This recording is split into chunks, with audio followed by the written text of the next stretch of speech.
everybody, and welcome to WOD right here on Boom Broadcasting. It's your host Shawn getting you ready for another edition of recapping everything that happened in this entire week right here in the squared circle in the wrestling ring. We want to thank you for tuning in, whether it's Saturday morning and you're hearing this, Saturday afternoon and you're hearing it, Saturday evening. Thank you for allowing me to come into your living room, car, garage, shop, man cave, woman cave, she shed, whatever you have. Thank you for allowing me to be a part of your journey today. Whether you're taking that drive, working on that honey to-do list, painting the fence, painting the house, mowing the yard, working on that car, turning some socket wrenches, doing some yard work, any type of things, whether you're in that office working on a Saturday, working at home, working on a Saturday, if you're a weekend warrior and you're doing some work for another thing, thank you for allowing me to be with you today and get you through a portion of your Saturday whenever you choose to listen to this.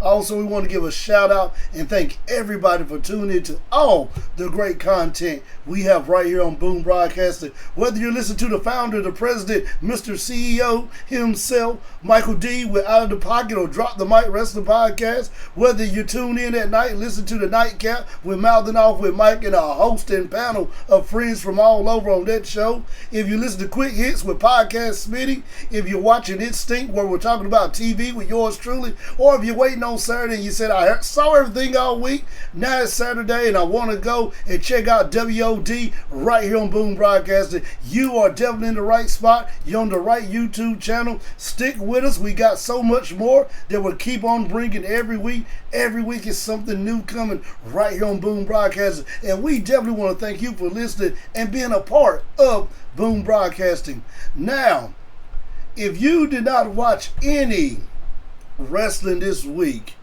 in the square circle, as Vinnie Mac would say if he was still in charge, you picked a bad week to take off from watching wrestling. So much was going on. Major League Baseball is going on right now. Hey, I did catch a little bit of that Team Canada versus Team USA exhibition match. That was going on. The Olympics knocking right on the door. They're about a week, 2 weeks out before they get going. So a lot was going on. So I wanted to really see how WWE, AEW, Ring of Honor, NWA, how they would be able, NXT, how they would be able to compete with so much going on. And for one promotion, it was a go-home show for them because they got a big pay-per-view coming up, I think next weekend. So this is like the pre-go-home show before their pay-per-view. For other ones, 3 weeks before SummerSlam, All In, we got August before that comes, so they got about, a month and 2 weeks to build on that. And NWA, they're not running the pay-per-view right now, but they're in the middle of the Crockett Cup, so they got a lot going on over there. And NXT just coming off a hot heat wave. And definitely, if you didn't go back and listen to my rebook, Heat Wave and Money in the Bank, jump right back to Boom Broadcasting after you hear this one, or either pause this video, write down what mark you're at. You should be at the 3-minute, 25-second mark. And if you add the 30-second trailer in, that puts you at the 4-minute mark now.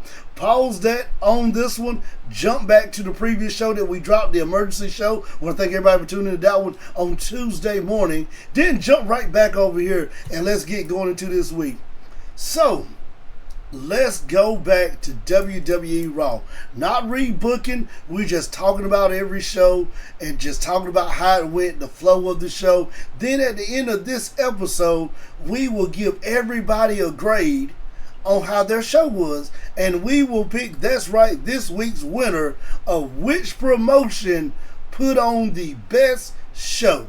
So let's go to WWE Raw. First thing we're going to open up with before we go with the first match is they signed Joe Tessitore from ESPN to the WWE SmackDown commentary team. Guy who's been calling college football, coming to from ESPN, doing a little double duty like Pat McAfee, double duty SmackDown. And a lot of people look at this pickup like, oh man, here we go. But I look at WWE once again under Triple H showing that we want to get analysts that people can connect to. Because the ideal thing is more eyes on the product. And it makes me just think about all the great commentators who's come through the walls of WWE And once again, you have a guy. Now I know you're going to go back and you're going to look at the vert guy that came in maybe about a year and a half ago from ESPN. His downfall was he was not up to speed on WWE and the programming, the storylines, everything. One thing that Joe said was, I watch WWE on a regular basis. I watch Raw. I watch SmackDown. I watch NXT. I watch the premium live events. So I know what's going on. If you put Cody Rhodes in front of me, I know him. And he should know Cody Rhodes because he's the face of WWE. But let's say somebody like a Bronson Reed. You put this guy in front of me. You put a Chad Gable. You put the Creed brothers. Ivy Now. You put Chelsea Green. These are people that you only know if you are invested into watching the show every week. He knows these people. He knows the storylines. He knows about the Bloodline and Cody. He knows about things going on in Raw. He knows about Priest and Gunther building up the SummerSlam. This is another good pickup for WWE, because now you're bringing in a person who can drive the car. And coming from a commentary world, Mike D does it, Podcast Smitty Shannon does it, a few other people on Boom Broadcasting do it. I've done wrestling, I've done boxing, MMA, college basketball, junior college basketball, high school stuff. When you're in the sports and you know what's going on, it's easier to call it. JR once, a long time ago, said, give me a TV and I'll call it, by God. I tried it. And I remember one time, the Ultimate Frisbee team in Raleigh needed somebody to come in and just call a game. It was a rough call for me because I wasn't up to speed on Ultimate Frisbee. I knew about the game. I knew the basics of what happens, but I just was not at a standalone level where I could call it and feel confident. Now, did I get through that night? Yes, because I did a crash course in 2 weeks of everything Ultimate Frisbee, read everything I could read on Google, any book that I could just go through, highlight, make notes out of to add to my little cheat card I brought with me. I did. But that's the difference between coming in like this guy is Joe from ESPN who knows what's going on. And he's got some big shoes to fill, because I really thought that if WWE was going to bring somebody back for a 3-man booth in SmackDown, because Corey has shown me, Corey Graves is a great color guy, but I really don't like him as a play-by-play lead guy.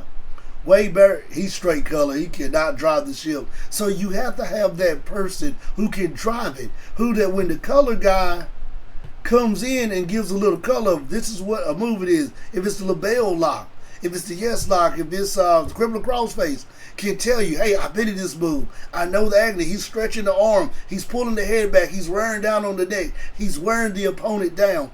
That's their job. The play-by-play guy is to give you everything happening from the story aspect of that. So great move for WWE. Big shoes to fill. Like I said, I'm going to jump back this because I really thought that if they went back with a third-man team, they would have went and got my guy. And I had a chance to talk with him through a Twitter conversation. Great conversation. Mario Renato, I think was, to me, in this generation right now, to me was the best play-by-play guy WWE had over the past couple of years. Still great ones in there. You got the Brain, Gorilla Monsoon, good old JR, the King. Which JR and the King kind of separate themselves when you think of two-man tandems, because I always thought the Heen and Gorilla was good. Jesse the Body was good. Benny Bat Vince was good. A lot of people were good. I'm maybe forget a lot. Michael Cole, oh man, he is the greatest of all time right now. Michael Cole's good. Pat's good. But the reason why I say JR and the King separate themselves, because no matter who you put in a booth, all these guys are great. But JR and the King had the hardest task. I remember watching the premium, well, it wasn't a premium live event. Well, it was, but we called it pay-per-views back then. The night when we had the tragic death of Owen Hart. The King and JR separate themselves from everybody else because they were able to tell you what was going on, continue to show, and keep a straight face.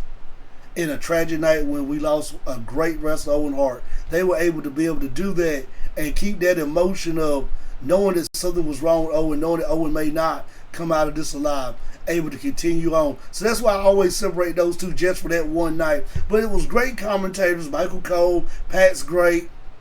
Big fan of Pac. Very big fan of Mario Ronaldo. I just felt like nobody could tell a story like he could tell in just the way you felt his passion, enthusiasm through the mic when he done it.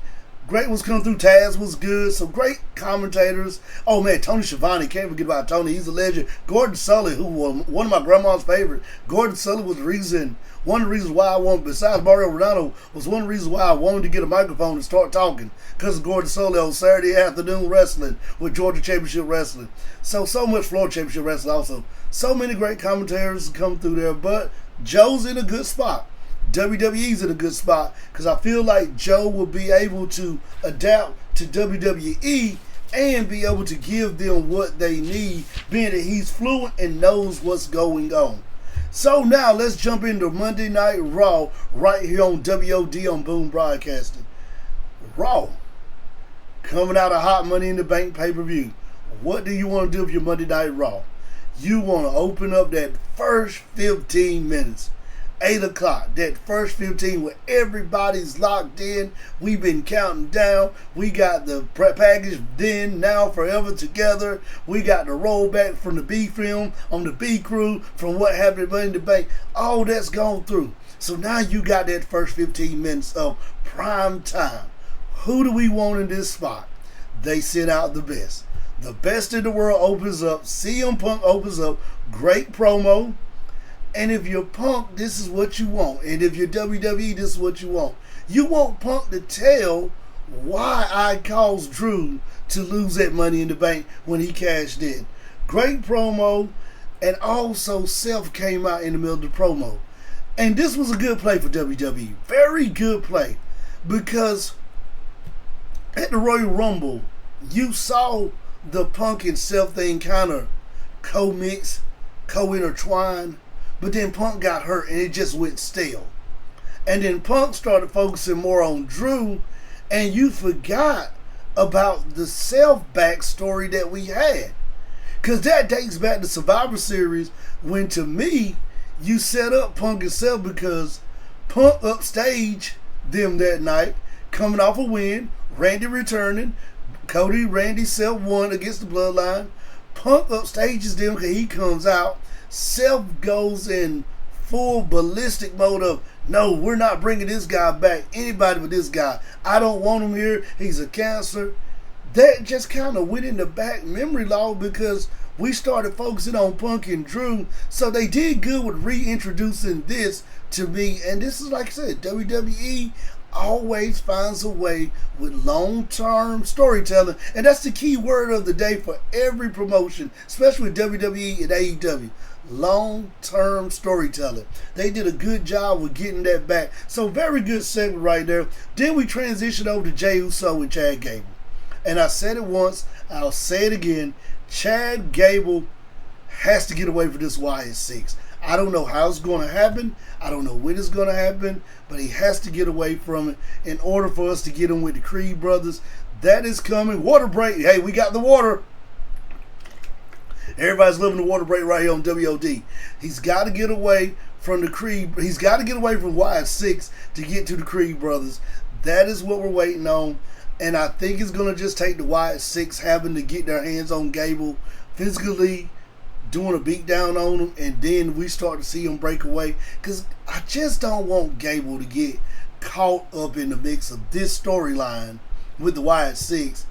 And it kind of crash and burn. Because right now, Gable's kind of riding that middle edge street where you're in the middle, you're about maybe 2 steps from getting to the next tier, but you're just staying right there in the middle. And right now, if you can stay there, Gable can do something. So good match. Just got to get this Wyatt 6 thing behind him, and we can move on. Then we get to another match. And you get Bronson Reed versus... who's this guy? I forgot who the guy was. Dempsey.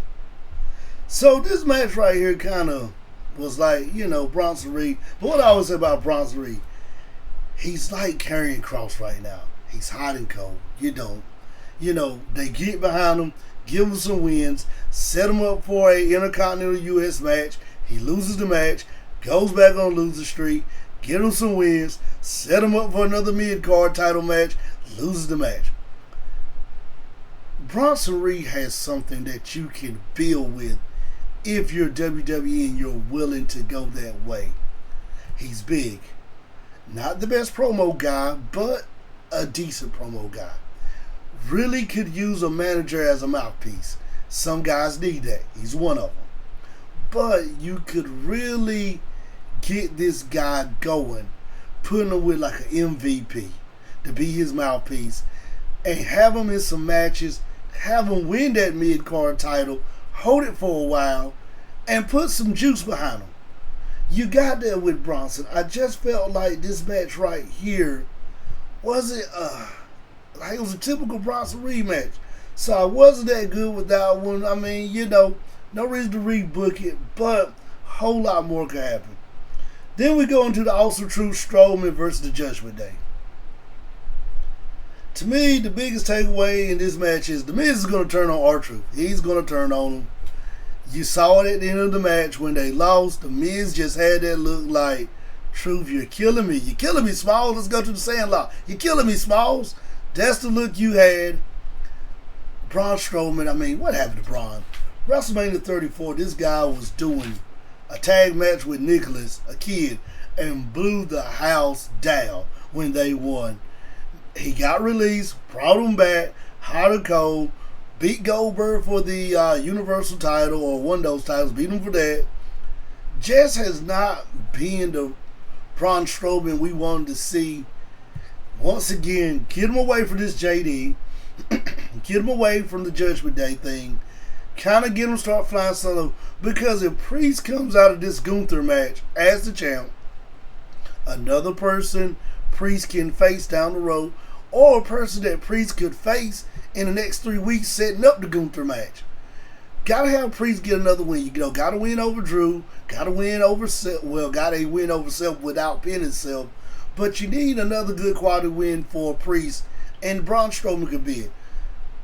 Don't want to see The Miz turn heel, but The Miz does his best work when he's a heel. I have truly enjoyed this face run of The Miz. I think it dates back to me when, I'm a big Miz guy. Keep telling everybody he's going in the Hall of Fame. It's probably one of the greatest heels in this era right here, of the era that we got at the Ruthless Aggression. Being able just to play his part. I was a big fan of the face turn with him and Gunther. To me, that's when The Miz kind of dug back into those old promo Mizes. Don't want to see him fall into the heel, but they're going to push him back heel. Good match. It could be a Miz or R-Truth match on Raw in the next couple of weeks. Then we jump over to Dragunov and Breakker. And I already told you how I felt about Breakker. Breakker should have beat Sammy. I feel like a lot of damage was done to Breakker in that match. And then you did the worst thing you could do again. We're going to Now, I said we don't rebook on this show, but boy, we're going to rebook right now. Put a rebook in my book. Got my notebook right where I take my notes in. If you want me to look at Braun as, man, Sammy slipped up and beat me. I got caught off guard. Sammy's a very polished, experienced veteran. Then I'm going to come in with Dragunov, and I like Ilya Dragunov. I keep saying this guy don't need to lose. Get him away from matches he's got to lose. Get him out of triple threat matches that he's got to take the pin. But knowing that right now you're building Breakker for something bigger than what you're building Dragunov right now. To me, I feel like Dragunov's just falling on the back nine of the shuffle. Breakker has to come out and just has to dominate this match. He has to do what we thought he was going to do to Sammy at Money in the Bank in this match. Having Breakker get DQ'd by throwing an office chair is just lazy booking in the back. Yes, Sammy came out, made the save. Yes, it sets Breakker and Sammy back up again. But if Breakker has to beat Dragunov by throwing a chair with DQ, can we take Braun Breakker seriously? I still can, but in the next 2 weeks, if this continues to happen, the momentum that he has behind him going into SummerSlam is going to just plummet. Did not like this ending. Didn't like the way it happened. You could have had Breaker beat Dragunov. You could have had Breaker just pretty much put him in the Steiner recliner, put him in some type of move, hold on to it after he wins the match. Sammy comes out, tries to make the save. He just beats Sammy down. Steel chair, 1, 2, 3, 4, 5. Keep counting after this to Sammy.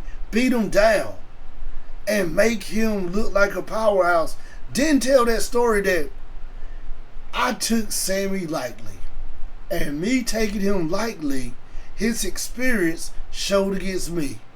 But Sammy, it won't happen again. Come SummerSlam, I'm walking out with the Intercontinental title. That's how you could have saved face for Braun Breaker and rebuild him. Versus having him throw a office chair at the end of the old Dragunov that he was going toe-to-toe with. Wasn't good with that one, but hey, we're going to see. Getting worried about Braun Breaker. I'm saying it. Get in the comment box. Let me know how you feel about Braun Breaker. Let me know how you feel about Bronson Reed. Let me know how you feel about that Punk promo that Jey Uso, Chad Gable. Jump in the comment box, leave some comments so we can start some chatter right here as on WOD as we keep recapping. Then we get around to 10:05, 10:15. I'm skipping those little promo segments because, I mean, we know what they were all about. Setting up what we saw at the end of the day. But we get to 10:05, 10:15 segment. And this is when I say you get Damage Control, Lakira Vikra, Kaden Carter, Katana Chance. And if Kaden Carter didn't have no ties to North Carolina, Raleigh, North Carolina, right up the street from me, played for Shaw University basketball. If I wasn't so high on Valkyra thinking that there's something with her, she beat Becky Lynch, had a good NXT run. If I wasn't so high on the Damage Control, love Io Sky. Oh man, love Kairi Sane, man. Kairi Sane, she's just in a world by herself. Big fan of Dakota Kai. Then I honestly would have said, here's a match that I can run down to the stairs to the fridge, grab me a quick bite to eat, run back up, rewind it, just see who got the 1, 2, 3, and we keep on moving. But I felt like I wanted to see what was going to happen in this match. And this match right here was not one of the best matches. I just felt like you took a tag team and Valkyra and just threw them together and said, hey, go out there, go get over. And you took a Damage Control that is just, man, when you don't have Bayley as your leader and you don't have Asuka as your group, you don't have the tag title with Asuka and Kairi Sane, you don't have Io as the women's champ. This group now is just starting to look like a group that needs to break up so quick. It's like dating that girl and you finally realize, hey, this just ain't working no more. We got to move on. That's what I'm starting to get with Damage Control. And I don't want to feel that with him because I'm high on Io, I'm high on Dakota Kai, and I'm high on Kairi Sane. It just didn't feel good. The match felt choppy. Valkyra should be doing one-on-one matches. Kaden Carter and Candice Chance, Kaden Carter, Party Rockers, whatever you want to call them, they were former tag champs. This could have been more of a Kairi, Io Sky versus them, blow them out, dominate match. Just was lost in this one. Didn't find my way to the end. Still couldn't find my way. But then this is where it gets even more weirder. It gets very weird here. And I need some help with this. So I'm going to ask some people to get in the comment box and give me some help. The heels win the match. The heels celebrate for winning, as heels supposed to. You're the heel. You beat the faces. You're supposed to celebrate. We beat the baby face. So now we're going to ignore the fans. But then you have somebody who's in my category as a breakout star that I'm holding on to because I just see so much potential in her. You have Zoe Starks, Shayna Baszler, who I'm still kind of high on, very high on Shayna Baszler, and Sonya Deville, who to me was starting to really come into her own and her wrestling was getting better. And if you go back on my Twitter timeline, when Sonya had got out of the GM role, kind of got back into wrestling on a weekly basis, I started always saying every week DeVille is getting better. Kind of like Chelsea Green, and I'll get to Chelsea Green when we get to SmackDown, but I kept saying every week DeVille's getting better. It was something better, whether it was a better move, a more finesse with her slam, more of her grounding stuff was getting better. Her promo skills on the mic were getting better.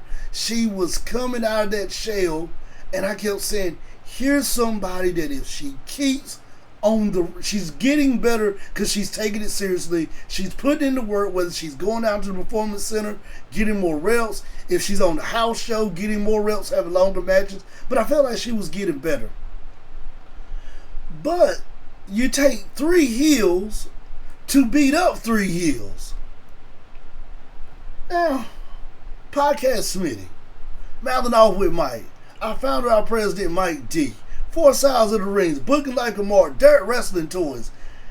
Please tell me in Booking 101, if you go back and watch any wrestling promotion, whether it's AEW, New Japan, NWA, indie shows, Ring of Honor, the mom and pop shows right here in your backyard on the indies, when have you ever seen the heels come out to beat up the new heels, come out to beat up the original heels? And maybe this could be a passing of the torch, but if you're the new heels, not only do you beat up the heels, you beat up the faces to let everybody on notice know that we are here to be the trio. We are the new standard. We are the bar. And the bar is this high, as Cesaro and what Claudio and Sheamus would say. We don't set the bar, we are the bar. If you're the heels, the new heels, that's what you do. You just don't beat up on the old heels. That's Booking 101. That's Wrestling 101. Come on, WWE. I was very disappointed in that segment. You introduced a new heel faction, had them build the old heels, and not one time did any one of them say, hey, there's a baby face. Let's go beat her down too. These are the things that I look at WWE and I say, man, the small things. We always talk about the small things that makes the moment. You introduced them, but you didn't do a good job introducing them. So as the show continues to move on, we're getting to the main event. And when we get to the main event, I feel like something's going to happen. Water break. I feel like something's going to happen in this main event. Because you got Ray and Zelina versus Liv and Dom. And I said, this cannot be the main event without something big happening. Now, if you go back to last week's episode, I said in order for us to take Dominic Mysterio seriously, he's going to have to beat his dad. He was 0-2 against his dad, lost at Mania, lost a week ago. I said, and we won't be able to take him serious when Ray's ready to officially put him over and head off, the greener passions into retirement. With this match as the main event, I said, man, tonight's Dirty Dom's night. He's going over. I hope you got what the Rock told Shane Hills. I hope you got your bumper shoes, son, because you're going over. I said, man, I hope Dom's got his bumper shoes because he's going over tonight. You just felt it. Because it had to be tonight if you were going to go with what we got. Not the best match. Hey, Zelina looked good in the match. I'm telling you, Zelina is starting to be the breakout star in LWO. Really liking her work. Zelina always worked good. Just had a few things she needed to polish. Those things have been polished now. She's looking like a star. She's wrestling like a star. And she's somebody that whether Liv or Rhea has the title, you now can take as a true threat. And I got to go back to Pat McAfee saying, hey, she was the inaugural queen of the ring. They're making that big. So they're making it look like it wasn't a prop win, that, hey, being the inaugural first means you're the first one. You win in history. So I like Pat referencing that in the match when Zelina got hot off the hot tag and was beating up Liv. Good match. Dom and Liv got the win, but it was more to Dom getting the win to set up Rhea's coming back. And I went and talked about this on Drop the Mic Wrestling Podcast with Mike this week. Go back and check that episode out. I said there's 2 ways we could go with this match. Because with Rhea, I really wanted Rhea to come back to SummerSlam. But if Rhea's able to compete now, which we know she is, you had to bring her back now. But I think the pop would have just been even louder if you would have waited to SummerSlam, Liv is facing, let's say she runs Zelina, run it back, her and Zelina. Liv beats Zelina. Dom is out there and calls, Zelina's getting the offense. Dom comes out there, helps Liv find a way to beat Zelina. 1, 2, 3, Liv wins. Liv goes to celebrate with Dom. Same scenario plays out what we saw on Monday night. Rhea music hits. She comes out there and oh buddy, you got a hot meal ticket to take you all summer long. Brought her back early, so you know we're going to get that at SummerSlam. Liv versus Rhea. Dom, I said it on Drop the Mic. I'll say it again. If you really want this to get cooking over the summer, and you really want something that can get you through the summer programming on house shows and on the main show, Rhea has to lose that match. Dom has to cost her to win. Dom sides with Liv. And man, you got Rhea now as the biggest baby face on your program. I mean, she's bigger than John Cena. She's bigger than The Rock when he was a baby face. She is now the true baby face that everybody's going to be behind. Raw was good. Could have been better. And we knew Rhea was coming back because Priest pretty much hinted to it during that promo. We knew Rhea was coming back. Raw was good. Very good Raw. Got a grade for Raw. We'll give it to you at the end after we go through every show. But a good Raw right here. So now we jump into Tuesday night, NXT. How could NXT capitalize off a good heat wave? Well, NXT does what they need to do best. And this is what I said about Raw earlier. I'll say about WWE NXT. Opening up the show with the new champ. Now, on Raw was Punk. He was the hottest one. Why did you beat up Drew? Why did you do this, Punk?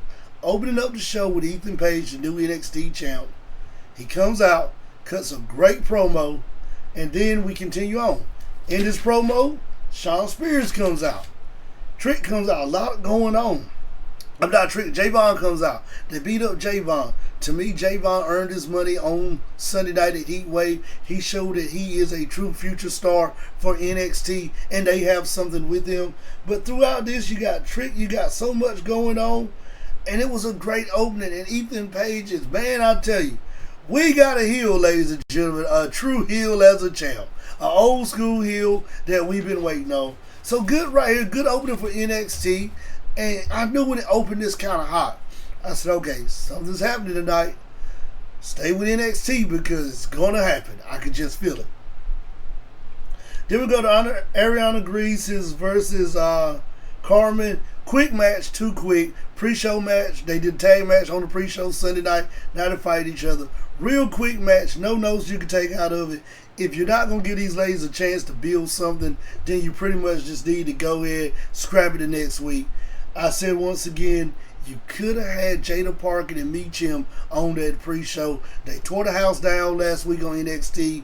You could have had them on the pre-show. Or you could have had Jada Parker and Meechim feature some way in this segment. If it had to be a quick segment, you could have had them maybe brawl in the backstage. They saying that Meechim attack say it's not over. So you could have had something with that.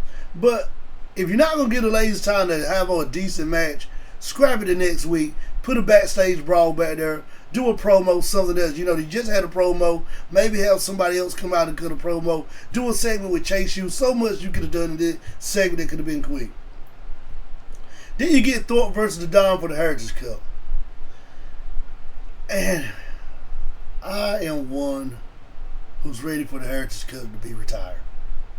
At first I liked it. Thought it was something different. 4 rounds, 3 rounds. Thought it was cool. But now I'm getting to the point of the Heritage Cup is becoming what the WCW World Television title was in WCW The 90s. Something that's defended every week, or at least every other week. If the champ pretty much is somebody who you know can work, put on a good match, why don't you just retire the Heritage Cup? Jump in the comment box. Tell me what you think. You may like it. Why don't you retire? Give the Don the NXT Television Championship. Have him come on every week, defend the title, 15 minutes. I mean, you got William Regal back, who was the king of the WCW TV title when he was Lord Steven Regal. Give that to the Don. Good match. I mean, one that you leave out like, okay, good. Did we need it? No, but yes, because they had to fill the show. But give them the TV title. Have them go out there and put on 15, 20-minute matches. And not only have them win, but maybe if you want to have somebody like Thorpe to be considered a contender, take it to the time limit.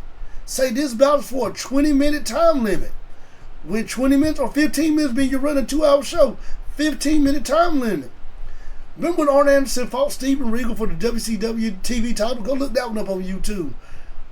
That match was a classic because Arn fought him to the bell, to the time limit bell, and Arn almost had Steven Regal beat, hit that spine buster. 1, 2, ding, ding, ding. This bout has to come to an end due to the time limit expiring. You could do that with the Don and Thorpe, and now you can have Thorpe looking like, here's a guy that took Don to the time limit. Can D'Angelo the Don beat him? Scrap the Heritage Cup. Let it go. Put a TV title belt on this guy. Let's have some good 15-minute matches where either he's winning or going to time limit, setting up a match for the premium live event. Then we go to the Mark Caffey-Tyson match. I mean, not that much we can talk about that one. It was a match. Because then you go into the Rascals reunion. Thought Wesley did good. Now you know this is when I said NXT start back cooking. Had to take a water break. Make sure you're taking one. Want to see if Wesley could sell this. And man, he did good. He made me believe that I really thought he was headed to the main roster. I said, he's on his way to the main roster. This is his farewell speech. Then the Rascals come out and they reunite. So we're going to get a Rascals match next week. And I really thought this was good. And I'm going to say this about WWE and the TNA partnership. It's the best thing since you invented sliced bread. But it feels like this partnership is 80-20 TNA heavy. And I'll talk about it on the TNA report. Felt like WWE just didn't do good. Good reuniting for them, but just could have did better with introducing that and giving more background history of the TNA, the Rascals to NXT, to them leaving to go back to TNA. Then we go backwards, because now we got a Chase You match with Thelma. And you got a good match right here with Thelma Hall and Ilya Dane. But I was Izzy Dane. But I'm a little upset because I felt like Thelma should have won this match. So the right person won. Won't say we need to rebook it. Right person won. But this is what you do. You rebook it, but rebook it a different way. You have Thelma fight a jobber or another local person lower on the tier that she could beat because she needed to win. Because you're setting up Thelma and the prodigy Roxanne Perez. But if you know Izzy Dane is going to answer the open challenge on TNA Thursday night, she needs to come in off a win. Coming into that open challenge on a loss was not a good look. Once again, why I tell you, the WWE TNA partnership feels 80-20. TNA is doing more than WWE to set these things up. Good match, but I just felt like you could have separated this, had Thelma from Chase U fight a lower tier person or a local jobber, hate to use the word jobber, but a local talent, enhancement talent, have her beat them, or have her beat a lower tier person in NXT and have Izzy Dane fight an enhancement person and blow right through them. So then on Thursday night, when our music hits in TNA, you're going flashback. And TNA is good with bringing film of somebody from NXT as a little B-roll package before they come out. You could have had her blowing through an enhancement talent to set up that match with her and Jordan Grace. We'll talk about that when we get to TNA. So a little disappointed with what happened with that. Then the OCs versus OTM. OC is just there to do the job now. But they really need a title run. Little disappointed because you're talking about two guys. If you go back to New Japan, these guys are considered Hall of Famers, legends. Carl Anderson, founding member of the Bullet Club. Gallows, Long Run in the Bullet Club. These guys in New Japan are considered the top tier tag team besides God, besides the Young Bucks. They're all in that category. Glad these guys are NXT because they can help younger talent by calling matches. Yes, that's what you need on NXT. That's what Baron Corbin brought. That's what Jinder Mahal brought when they came back to NXT. But the OC's got to get some wins. And I told you, reward them. Give them guys a title run. Give them the belts. Have them go on a deep run. Have them lose the belts to a young and up-and team like OTM. Save that OTM win against the OCs for the tag titles. Do that. Now, one thing we did get out of this is that, Jada Parker and Meech him, this is not over. You feel like this is going to continue on. So you got that out of it. Then you get Solo versus Henny, can't keep all these NXT names. Bad match. Solo took the champ Carmen on Heatwave to 11-minute, 37-second fight. Comes out here and just pretty much gets wins by disqualification. If you want to show why she took the champ that long, then she has to come out in this match and win and have a good match and not win by DQ. So that one definitely need to be rebooked where she won. Then we get to the main event. And this is why I hung around. Because all night you kept hearing Joe Hendry little drops. Joe Hendry. You kept hearing those drops. And you kept hearing those plugs. Water break. And you felt like this was the match of the night. Good match. One thing I took out of this match, my first note was, Joe Hendry looks like a star on WWE. The music that he's used in TNA, same thing that he's used in Ring of Honor everywhere. The lighting they're doing, everything about him. Zooming and that's what I always say about WWE. Zooming the camera angle in when he does that turn pose. They make this guy look like a legit champion. And they make me, with the way they packaged him on this show, feel like if you're going to do it, and you're going to take that step on the wild side, and you're going to put your title on somebody from a different promotion to not only wear on your show, but their show, he's the guy. He's the guy. You can see it. I like it. I like him. The crowd's behind him. Great technique, great wrestling, good match, and Trick did exactly what Trick was supposed to do. Let this guy get the pin over Shawn Spears. That's what you wanted. Ended the show hot. NXT was good. And I told you, they're building Joe Hendry on NXT as a champ. And this is where I'm going to go into now. AEW did not hit TNA because that was Thursday. But this is now where you see WWE. I've been saying it's an 80-20 love affair between TNA and WWE. When Joe Hendry's on the show, it's an 80-20 WWE love affair where they're showing more love to him than TNA is. But we'll get to that when we get to TNA. But good match, good TNA. Trick did the right thing. Let Joe get the win. And let the babyfaces go out with a big win on NXT. Ethan Page took the heel way out. I tell you, that guy knows how to be a heel. He's certified heel right there. Now we jump into Wednesday night. AEW Dynamite. Man, this show was cooking from the first match. You get Hangman Page versus Bryan Danielson. Whew. Man, I told you, WWE started off with two good promos. Punk on Monday, Ethan Page on Tuesday. Tony Khan, AEW, and all of them said, we will raise that. We will raise you all the way. And not only will we not have a good promo, we're going to start off with a 5-star match. Hangman and Bryan Danielson was great. Strap on your seatbelt if you go back and watch this match. Put on your seatbelt. These guys tore the house down. They took you on a roller coaster. They had a professional wrestling match. False finishes. 1-2 kick outs. Big move. 1-2 kick out. There was blood. There was everything you wanted. You saw Hangman get frustrated as the heel. I can't put this guy away. You saw Danielson selling his butt off as the face. It was a old school NWA wrestling match. Somewhere there can somebody still can have a professional wrestling match, and by God, this was it right here. Great match. Really like that Danielson paid homage to Owen with the trunks he had on with the pink and stuff in it. Really like that. Good match. Sets up Danielson and Swerve. Danielson won, and you left that match believing now that Danielson can overcome Swerve. Good match. Then after that, you know, I always say one thing about AEW. If they start cold, they found a way to end hot.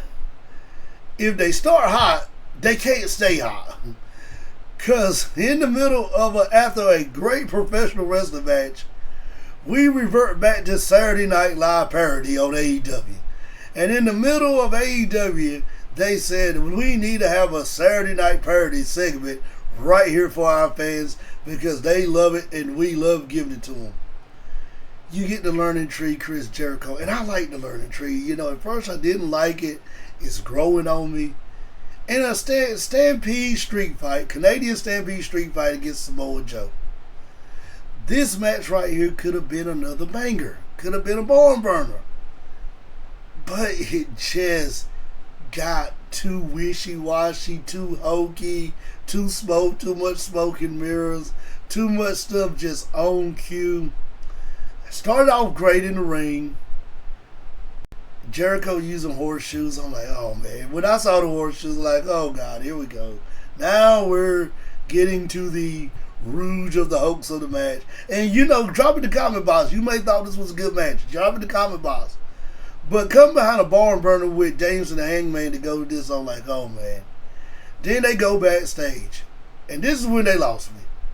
Because right on cue, Big Cass, well, Big Bill, I call him Big Cass from WWE. Big Bill just comes out. The door is shut. How do you even know to come out? I mean, make me believe in AEW in this match. Have Bill somewhere on the other side. He knows in the backstage. He just runs on camera and clocks Joe in the back of his head with a wrench, with a chair, anything. But for him to be sitting in a closed room, even if he's got a monitor and they're watching it, how does he even know they're at the right door? Come on, AEW. Help me out. Please help me out. Podcast Smitty. Mouth It Off with Mike.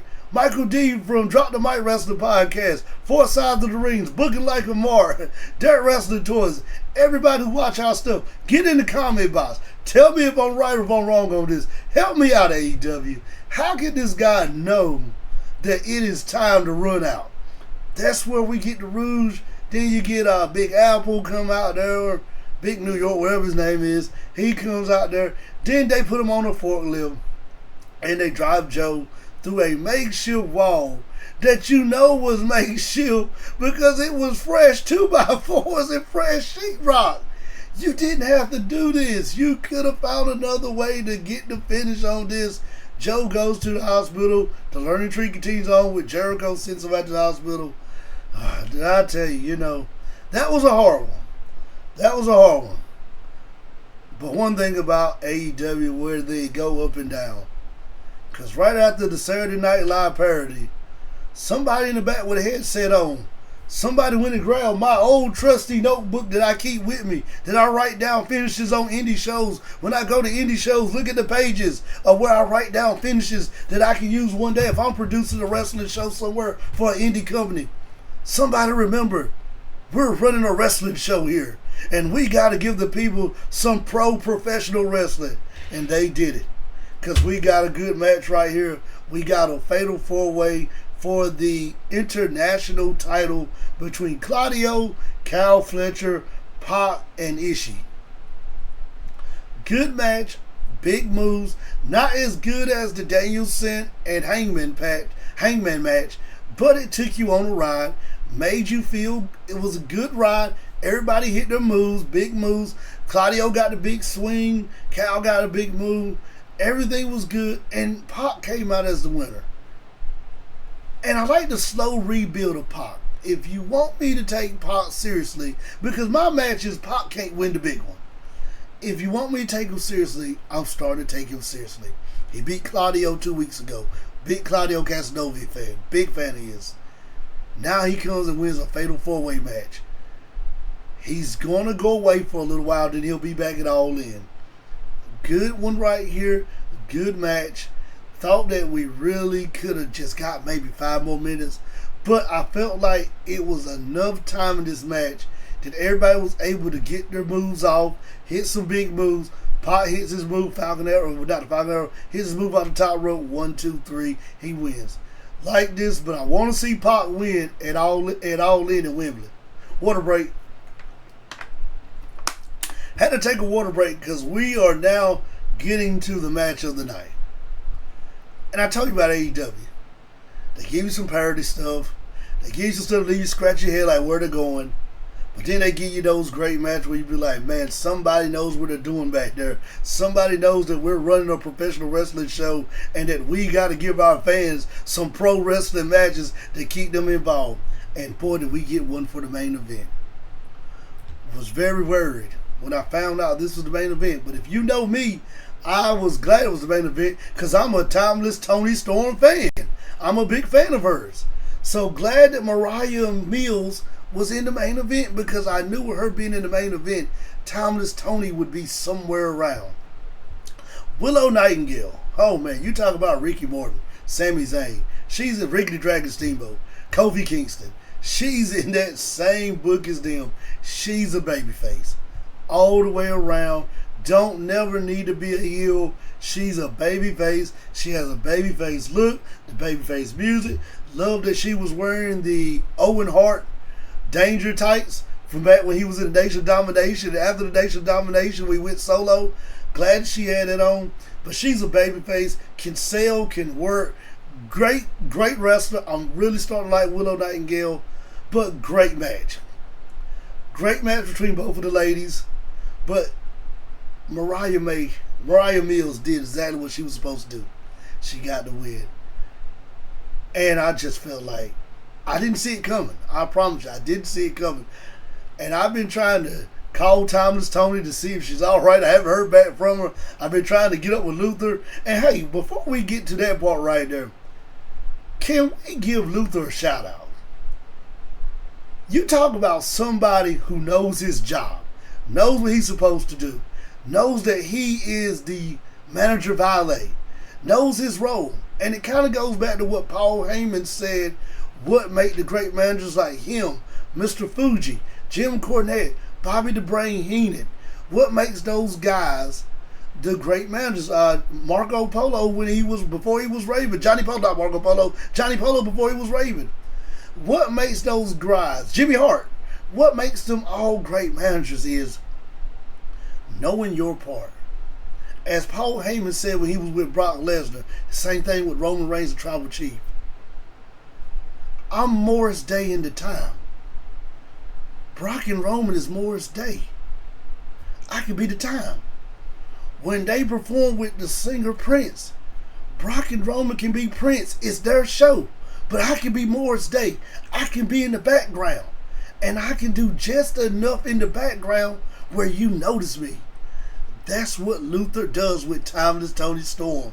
That's what he done with Mariah Mills. You don't have to be the front key manager. You don't have to be the front talent above the star that you're managing or that you're serving. You can fall back. And Luther just does everything right. He moves out the way to let Timeless Toni in. He acts as the true butler for her and for Mariah Mills. So, great match. Both ladies did well. Very good match in the same category with Danielson and with Hangman. Not as physical as their match was, but for women, a great match. But the key thing was, we didn't think it was going to happen. I really thought that they were going to stick together all the way to All In, and that then Mariah Mills would beat Timeless Toni, and you would see Timeless Toni kind of, pass the torch on until she was able to win the title back. Great beatdown. I mean, they did perfect with this one. Skipped up to the ramp, celebrated. She gets that belt. thinking she's going to hold it up beside Timeless Tony, her holding the AEW belt. She swings that belt and she whacks her right on the head with it. True beatdown. Luther just does what he's supposed to do as the valet. Just shout. Stand there, shout. Beats Luther down. Throws Luther through the table. Get a big pop on that. Like, wow, I couldn't believe it. Timeless Tony's busted open, bleeding all over.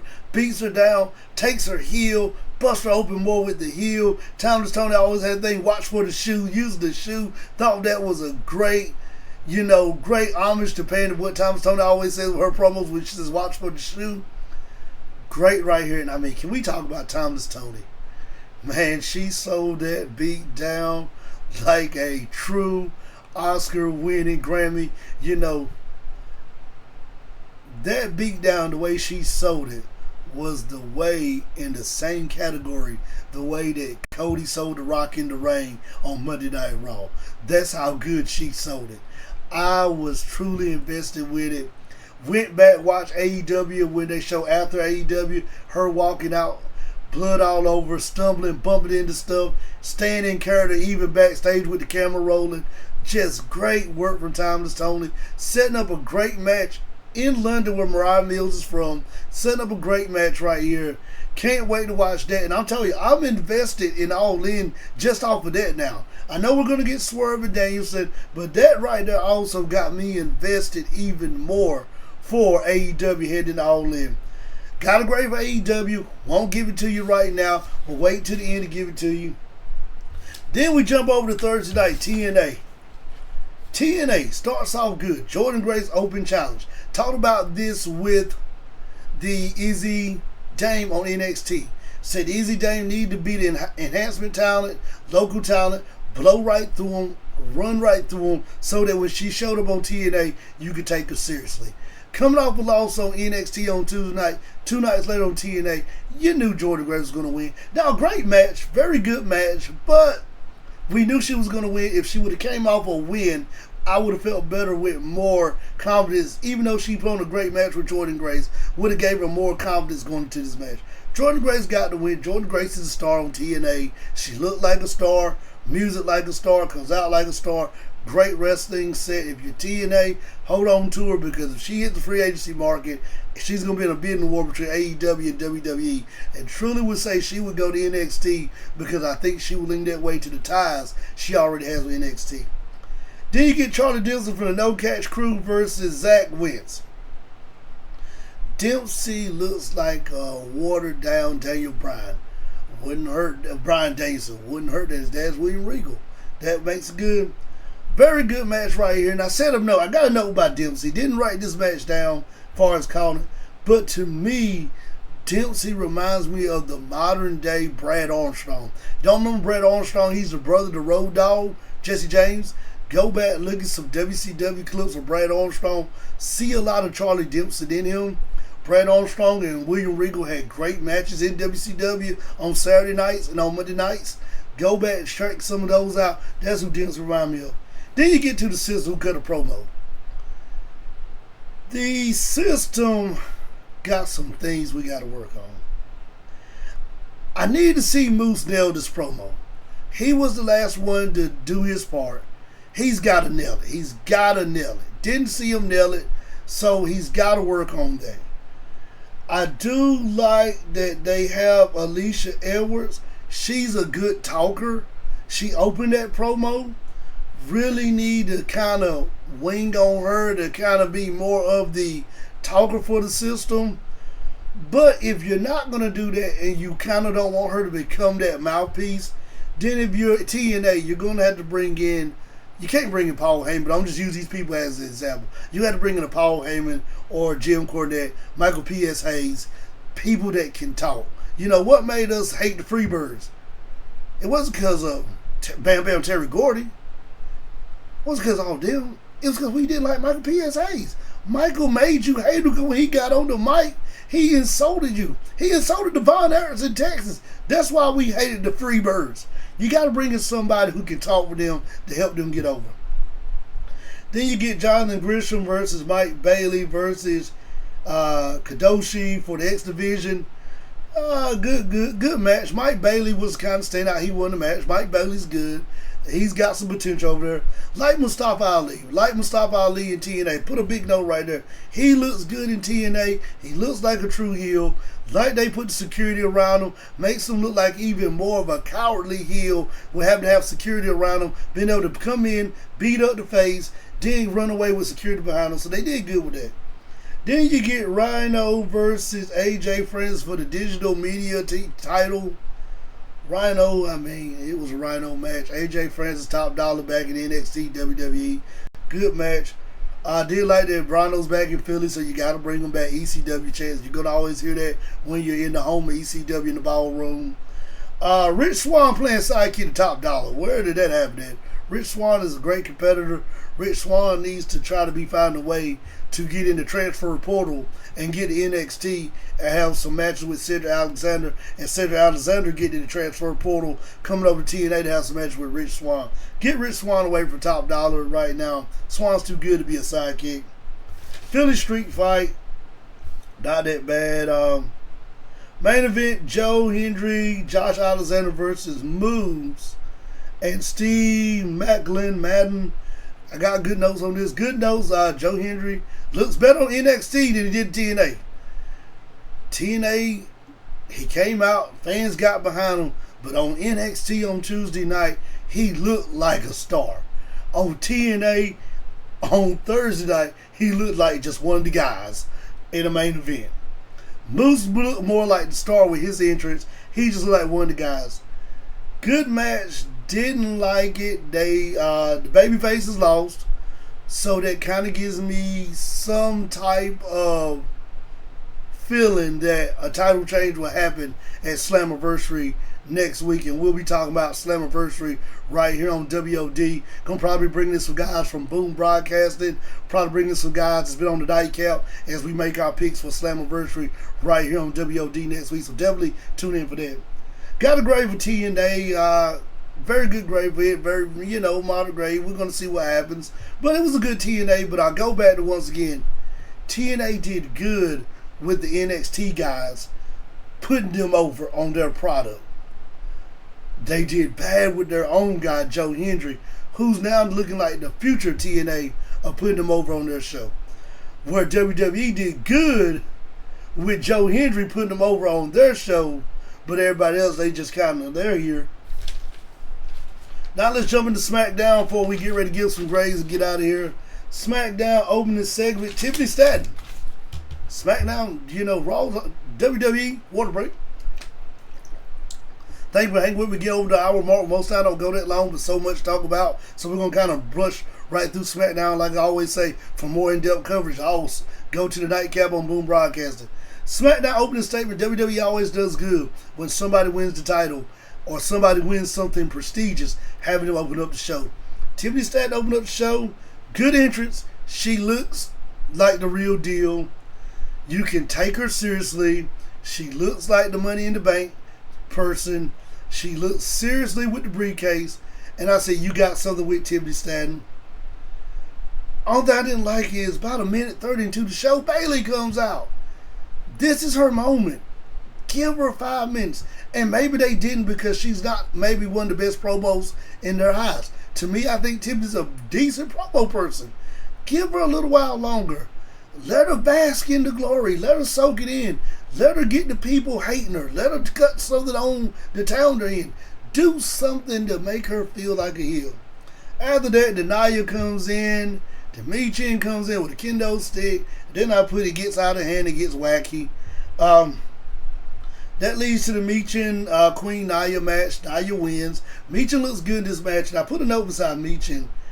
Michin has everything it takes to be a champ in WWE. She's just in the wrong place. I feel like Michin needs to go somewhere like TNA or NWA. And not because her skill set is good, bad. I'm not saying her skill set is bad. Her skill set is good. She could be a champ in WWE, but WWE just has too much talent. She gets overlooked. Go back to NXT. Finish that with Jada Parker. Win the NXT Women's title. Hey, when your time is up, run over to TNA. Win the TNA Women's title. it's so much more she could do because she's a good worker. Did I hate to see her lose to Nia every week? So that happened, and then you got a tease with Tiffany going to cash in after they beat up Bayley, and left Bayley laying on the mat. She was pushing Nia out the ring, and Nia come back and said, "Hey, what are you doing?" They're already planting the seeds that if Nia wins and Bayley is standing up, Tiffany's going to cash in at SummerSlam. Or if Nia wins and later on down the road, she's going to cash in on Nia, hoping this doesn't turn her into a face when she does it. Then you get a Bloodline segment. This was a good segment. Man, I tell you, Jacob Fatu, since coming to the Bloodline, they just, I'm big on GOD. That's why the podcast named WOD. Say it every week. Big on GOD with them in New Japan. Tama Tonga looks like a natural born killer. But adding Jacob Fatu, we couldn't take Solo seriously. But now we can. Because Jacob Fatu just brings an aura to this Bloodline 2.0. Good segment right here, good promo. Just enough to make you keep watching. Corbin and Cruz versus Angel and Burrito. Los something, Los Estrada, whatever the name, one of those names. Corbin has a face. Put that in writing. Get in the comment box. Baron Corbin should never be a face. This guy's a natural born heel like the Miz. That right there kind of just turned me off this match. Seeing Corbin give kids high fives. I was lost with it. Cruz needs some new entrance music. Both of these guys need to get back to NXT. Corbin to me went to NXT, just reinvented himself, turned his career all the way around. Did great. Thought Corbin really found his strides and burns back in NXT. Corbin needs to go back to NXT and go back on that run he had. Then we get to Dakota Rose segment, Randy Orton in the back. Good segment, like the speech. Randy told him that I always have your back. They're dropping seeds right there that Randy's going to turn on Cody sooner or later when all this Bloodline stuff is over.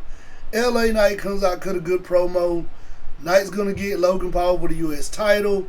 I was a little skeptical on that one because I felt like, they got to, and I put a note down here. Got to put a title on Knight quick before we lose him. I thought we were going to lose him with him not winning Money in the Bank, which we knew that was going to be Drew.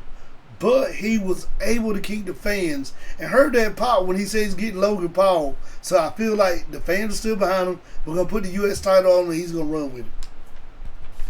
Then we get Blair Davenport versus Naomi. And I got some little sidebar marks on this one. Naomi wins the match. But here's my question. This was Blair Davenport's first match on the main roster.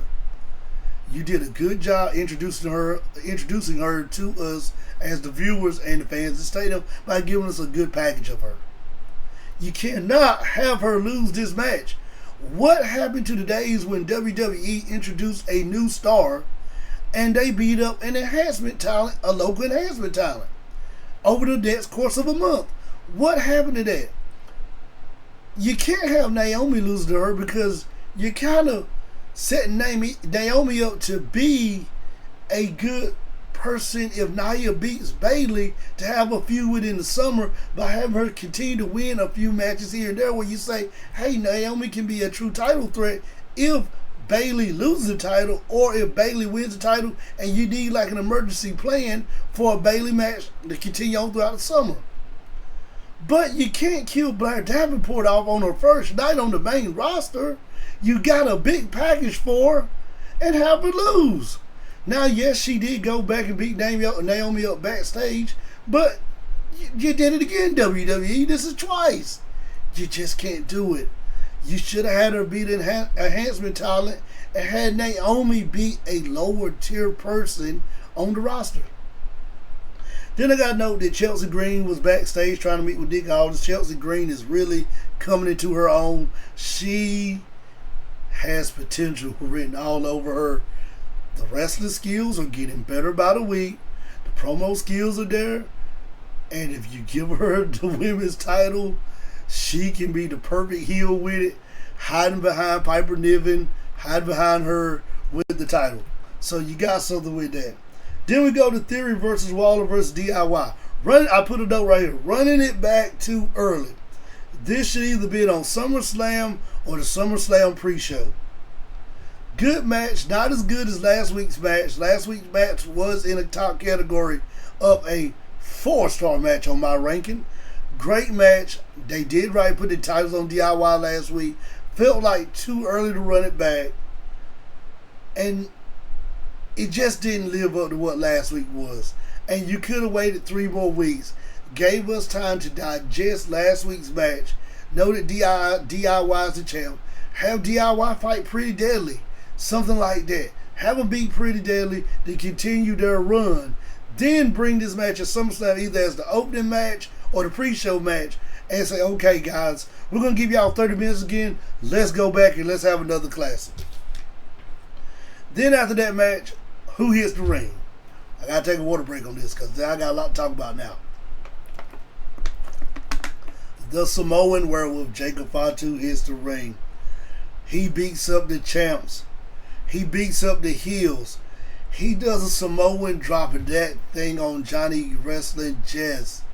I mean, he throws him up, catches him. It was just so smooth. This guy looks the part. And this is the scary thing about when you have a guy in a faction that's already breaking away.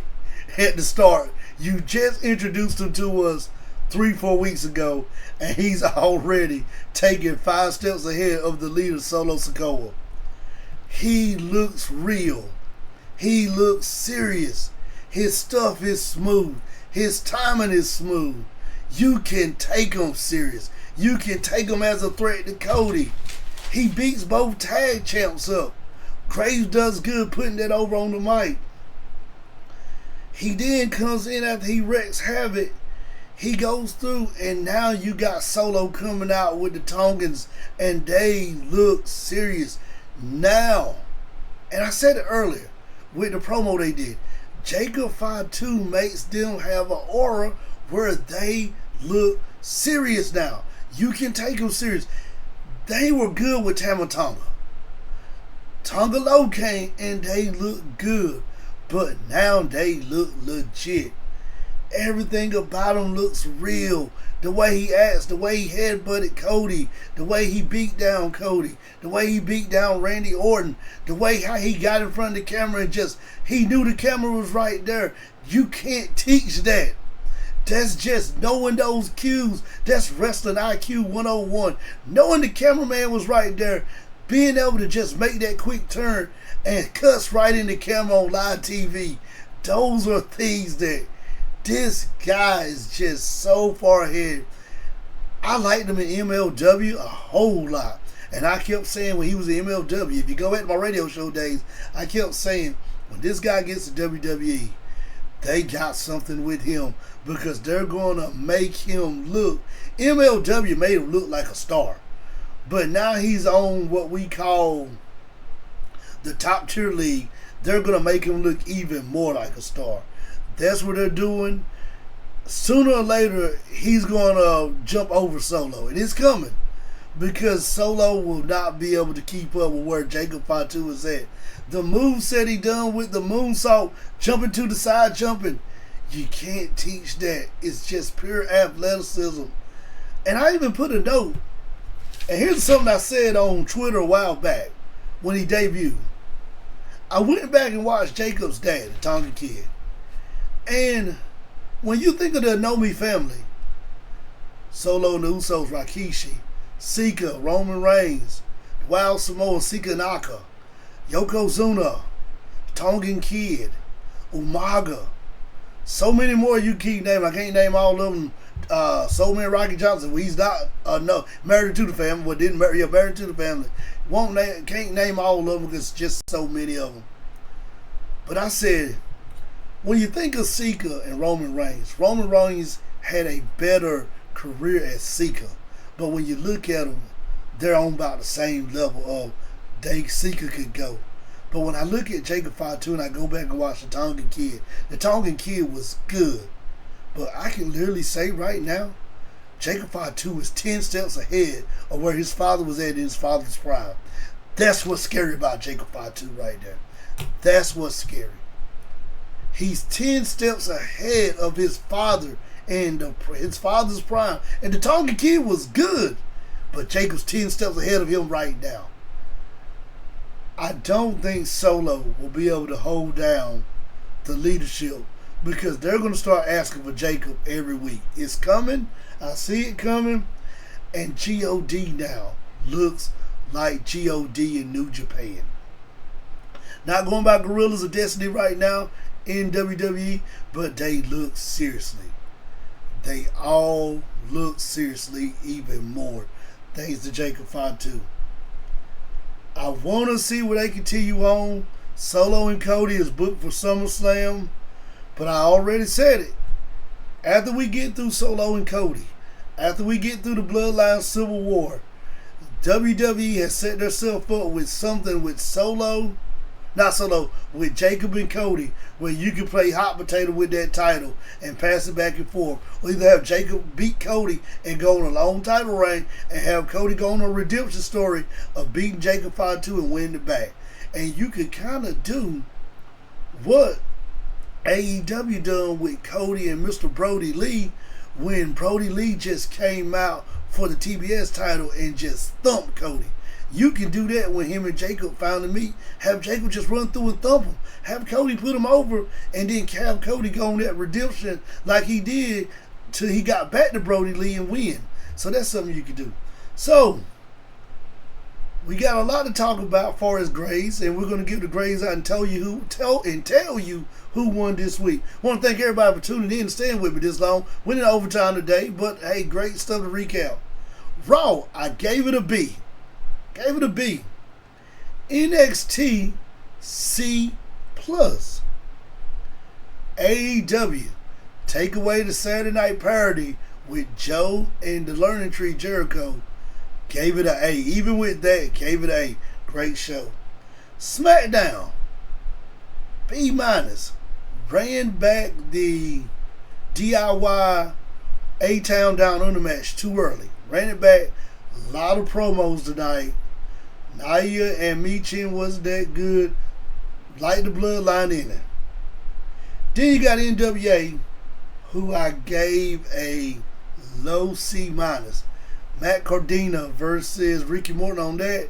Matt Cardona won. That's the only match they ran this week on the NWA. So low C-. Had more May could have moved to a C. Could have moved to a C because NXT was a C+. NWA, you gotta put more product out there for me to give you a better grade. Could have been a little lower, but didn't want to go that low because Matt Cardona and Ricky Morton. It was an 11-minute match. It was good. Matt Cardona won. Matt Cardona had to use a low blow to beat Ricky Morton. That says a lot right there. When Ricky Morton won up in his early 70s, still putting down good matches, putting people over is what he's doing. Matt Cardona should have won it, came in, not had to use a low blow. But they used that to build heat for Matt Cardona as he keeps going on the NWA. And Matt Cardona is the indie guy right now. He's the indie man. So they use that to keep building heat as he's getting ready to probably set up a return match for EC3. Want to thank everybody. Last water break. Want to thank everybody for tuning in tonight.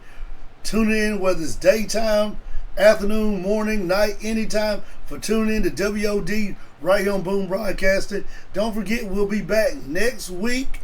We'll be back. We'll be making picks for Slammiversary, which will be next week. Host of people will be on, so we'll be making our picks of who we think will win Slammiversary in those matches. So definitely tune in. We will see you next week on WOD right here on Boom Broadcasting. Don't forget, go check out other content on Boom Broadcasting. You already know the question. You just got to give me the answer. Boom Broadcasting fans, are you watching? Let's go.